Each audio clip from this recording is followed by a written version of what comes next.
अस्सलाम वालेकुम स्टूडेंट्स, उम्मीद है कि आप सब खैरियत से होंगे। मेरी दुआ है कि अल्लाह ताला आपको कामयाब करे।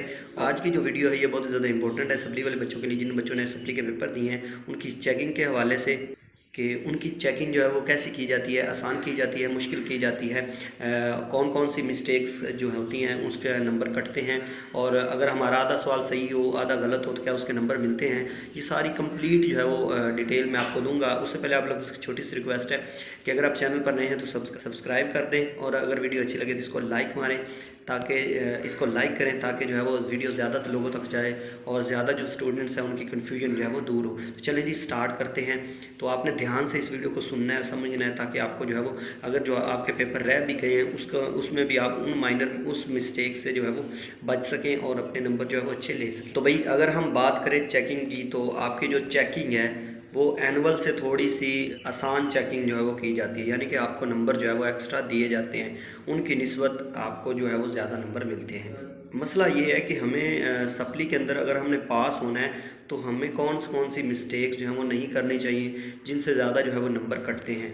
तो भाई सबसे पहले जो है वो अगर आपका लिटरेचर है तो लिटरेचर के अंदर स्पेलिंग मिस्टेक बहुत बड़ी गलती समझा जाता है और उसका नंबर भी काटा जाता है। जैसे अगर इंग्लिश का पेपर है या उर्दू का पेपर है तो उर्दू में अगर आप लफ्ज़ गलत लिख रहे हैं तो इसको बहुत बड़ी जो है वो मिस्टेक समझा जाता है और इसका एक नंबर जो है वो काटते हैं। एक मिस्टेक का एक नंबर कटता है, ठीक है, उर्दू के अंदर।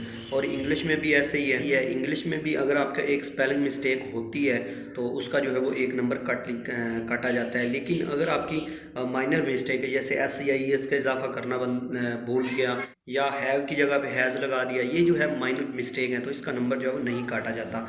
ये एग्जामिनर इसको इग्नोर कर देता है। लेकिन जो है वो स्पेलिंग की जो मिस्टेक होती है इसको जो है वो बड़ी मिस्टेक समझा जाता है और उसका जो नंबर है वो काटा जाता है, ठीक है। इसके बाद बारी आती है कि जिनके साइंस सब्जेक्ट हैं, जैसे मैथ है, फिज़िक्स, केमिस्ट्री, तो इसमें भाई राइटिंग के आपके नंबर इतने ज़्यादा नहीं होते। प्रेजेंटेशन आपकी अच्छी है तो पेपर चेक करने वाले को आसानी होगी, लेकिन इसमें जो है वो आपकी कंटेंट को देखा जाता है कि आपने कॉन्सेप्ट अगर सही लिखा हुआ है, उसमें कोई स्पेलिंग की एक आध मिस्टेक हो भी गई है तो कोई मसला नहीं है, लेकिन आपका कंटेंट सही होना चाहिए, ठीक है। तो इस तरह से आपको फिज़िक्स, केमिस्ट्री और मैथ के अंदर जो है वो नंबर मिल जाते हैं। लेकिन अब मैथ के अंदर मसला ये भी होता है कि मैथ की अगर आपकी प्लस माइनस की मिस्टेक्स हो जाती हैं तो कुछ बच्चों के ये भी कमेंट है सर मैथ का बताएं कि अगर हमारा सारा क्वेश्चन ठीक है, लास्ट में जाके फ़र्ज़ करें आंसर हमारा गलत हो जाता है तो क्या हमें नंबर मिलेंगे? तो भाई ज़रूर मिलेंगे। आपके स्टेप बाय स्टेप नंबर होते हैं। अगर 5 नंबर का क्वेश्चन है तो अगर आपने उसको आधा ठीक किया हुआ है तो आपके 2.5 नंबर बनते हैं, ठीक है, आपको मिलेंगे। अगर आपका लास्ट आंसर गलत है बाकी सही है तो 4 नंबर फिर भी मिलेंगे, ठीक है। अगर आपने शुरू से ही कोई गलती कर दी तो फिर आपको 1 नंबर भी नहीं मिलने वाला, ठीक है। स्टेप बाय स्टेप जो है वो मैथ के अंदर नंबर होते हैं, ठीक है।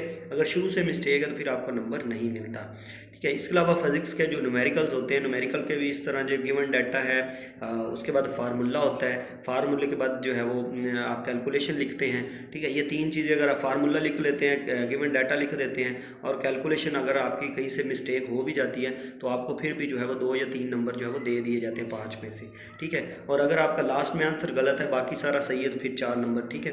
तो इसी तरह से जो है वो नंबर की डिवीजन होती है। लेकिन सप्ली वाले बच्चों की जो चेकिंग होती है वो इतनी ज़्यादा जो है वो टफ़ नहीं की जाती जितनी के एनुअल में होती है, ठीक है। इस तरह से सोचते हैं कि बच्चों को जो है वो पास करना है।